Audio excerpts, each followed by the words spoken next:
all these things, they were failures because they didn't make money. But realistically, they were stepping stones, right? So for example, this marketing agency, it was a full scale agency, meaning I did ads, I did Facebook groups, I did websites, I did all these different things. Welcome to Unstoppable Podcast with Harry Sardinas, inspiring conversations with influential millionaires, investors, thought leaders, entrepreneurs who are making a massive difference with their innovative products and services, and sharing the challenges and wisdom of how they sold their first million.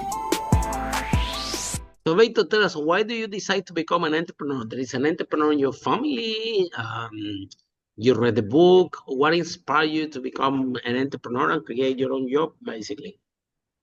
Yeah, great question. Great question. Thanks. So I'm actually the only entrepreneur in my family. So there was quite a bit of resistance when I was trying to talk them into the life that I was choosing.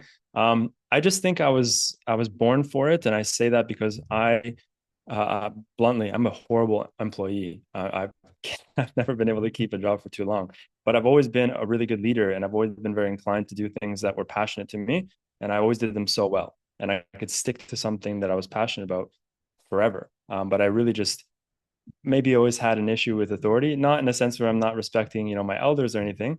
I do, but I have these two fears. I guess I've always had these two fears that I'm afraid to not live up to my maximum potential, and I'm afraid to build someone else's dream, and those don't really coincide with being an employee. So I had to do something else. And I tried many businesses, many businesses, and I failed many businesses. Also, a topic I want to talk about is how much I actually failed before I succeeded. And I think it's a beautiful thing to really just, it really should be, it should be something that should be talked about more, how great it is to fail and how much growth and how success actually comes after failure. But yeah, if I had to say it, it's mostly just the fact that I never felt inclined to do something in the 9 to 5 world. I'm not good at it, number one, which helped. And number two, I just always had this big vision, big dreams. I wanted to take care of my family, which I now do. I retired my mom, I retired my girlfriend, and I take care of the people around me. And I can't do that on a 9 to 5 salary for the most part. And so, yeah, those are just the inclinations that led to the decisions that were made. So, Victor, tell us about those businesses that you had before that failed, and what was the main reason? Which one was the main business you said? Can you describe some of the business that you had before that failed, and what was the main reason? Right. Yeah. So, oh man, I mean, I tried literally everything, almost every multi-level marketing that there is out there.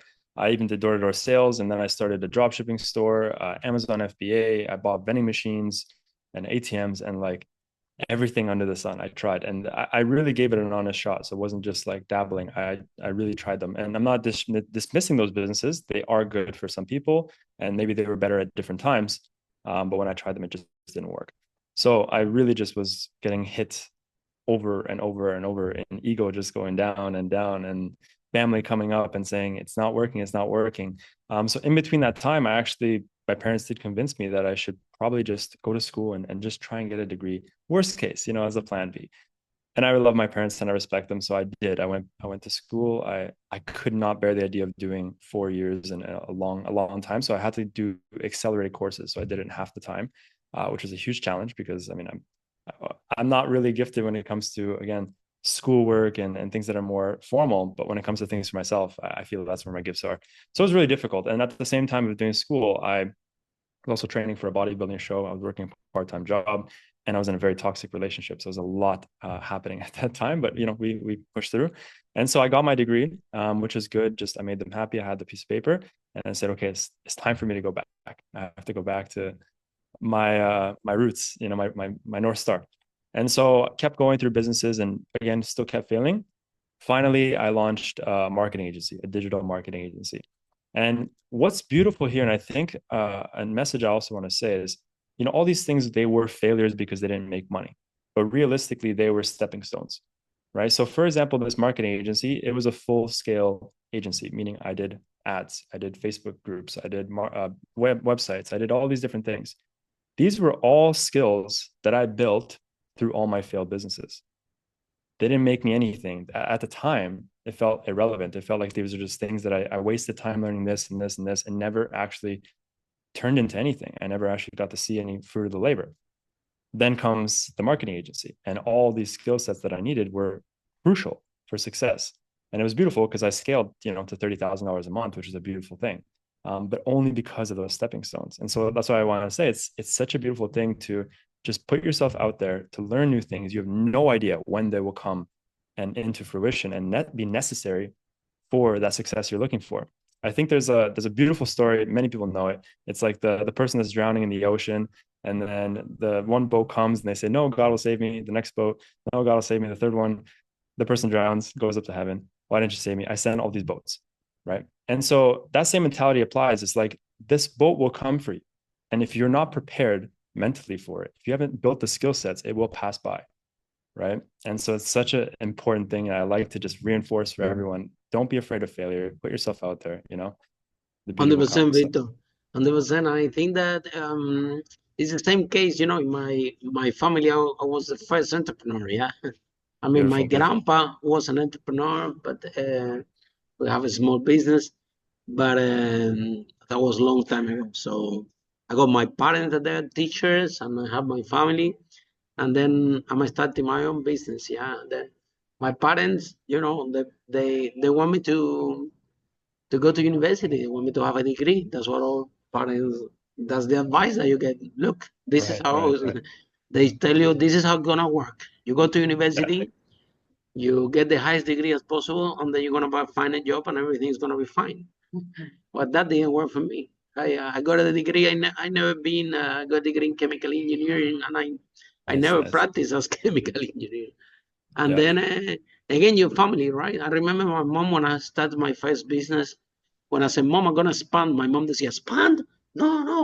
Why do you need to expand? No expansion, no expansion."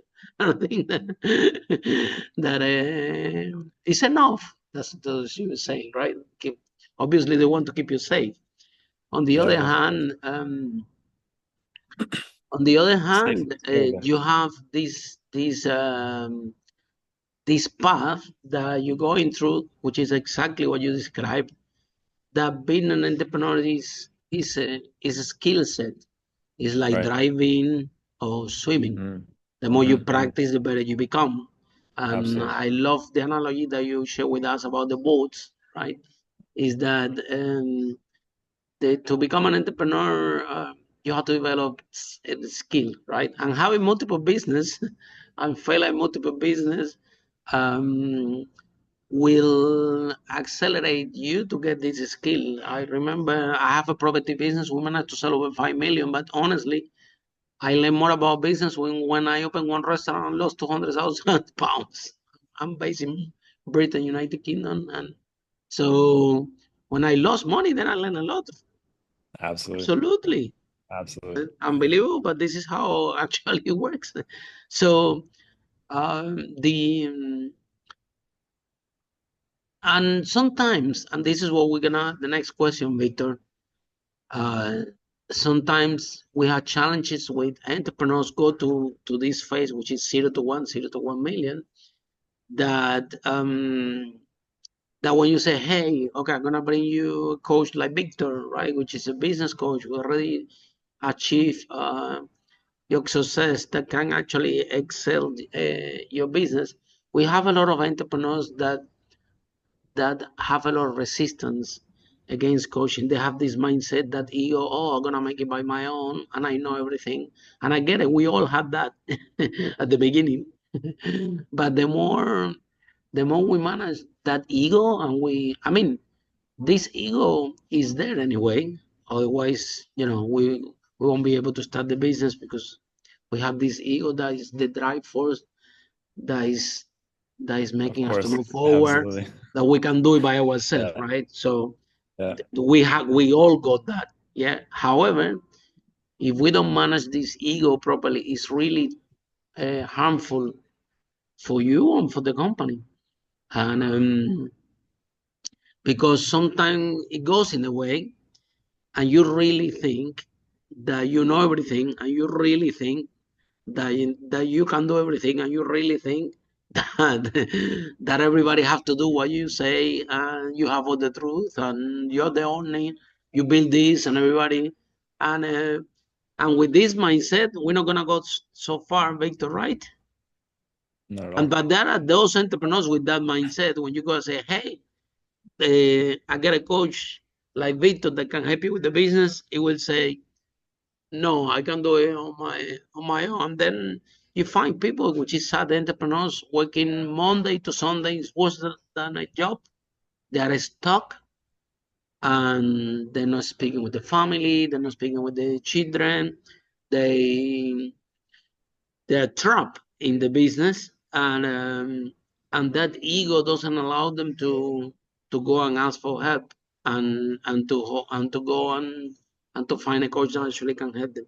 So in your view, Victor, how we can mitigate this issue that we have with entrepreneurs that actually is affecting them to move forward? Yeah, good build-up and great question. I don't know really about how we can mitigate it, but I think understanding it helps. So like, why does it happen to begin with, right? I have to say it's probably three reasons. It'd have to be fear, limiting beliefs, and accessible funds. I have to say those are probably the three. So fear, it'd probably be either like fear of success is one, actually is a crazy one that a lot of people have. You would never imagine, or many people would never imagine, but fear of success is a huge thing. Even though you're striving to build a large business, a lot of people actually have a fear of success. And so it's crazy. It's very backwards. And when you study it, you really understand that like it hits a lot of people. So fear of 100%. success could prevent someone from, yeah, exactly, right. And so fear of success could definitely prevent someone from hiring a coach, because they actually know it could help them, but they're afraid to do it because the other side is scary. It's intimidating, right? Limiting beliefs, it's kind of in the same essence of the fear. They don't actually believe that they can reach those goals. They want them, but subconsciously they don't believe they can. And so those limiting beliefs will actually limit them from making the right decisions, or limit their ability to choose something that's going to help them tread that path a lot more easier, and actually lead them to that success. So I think limiting beliefs maybe is very similar to fears, but yeah, it's another thing. And then, accessible funds. Some people just genuinely don't have the funds to pay for a mentor, which is, totally fair as well. In that sense, it's always best to do it on your own and figure things out until you build more, or, get a part-time job on the side or something to build an income. Because I have gone to the point, of course, I'm at a point now where I don't have to worry too much about, funds, but I got to a point where I chose, based on my past experiences, that I will never learn something without a mentor. It doesn't make sense to do things on my own. There's too much resistance. There's too much additional effort. The learning curve is too slow. It doesn't make sense, and our most valuable asset is not the money that we spend on the mentor. It's the time that we lose. It's the opportunity cost. Why would you trade something that's this physical, worthless, thing, for something that's the most worthy thing in the world, which is our time, right? So that's the kind of thing where, if we need to really start reassessing, like, what are the priorities and what's the most valuable thing here? Is it you not succeeding, or is it you succeeding and having taken way longer because of this ego block, or again, limiting belief, or again, funds, which really, those funds, if you have those funds and you can sparingly use them, but you don't want to because you're afraid, or again, limiting beliefs, or because the ego, you need to really consider what's more valuable than the ego, than the business, and the money is the time. The quickest we can get to the end result. And of course, I want everyone to enjoy the journey. The journey is amazing. But the quicker that we can get to the point where we're financially free and we can start taking care of our family and our bloodline, the better. Because I don't know if anyone wants to be enjoying their millions of dollars at 70 years old. They want to enjoy them, as early as possible. And so, yeah, I think that's, maybe I summed it up a little bit too broad, but that's kind of my perceptions. Follow us for more interviews with world's most influential, audacious entrepreneurs that overcame challenges and adversity, providing you with the blueprint of how they sold their first million so you can grow your business exponentially.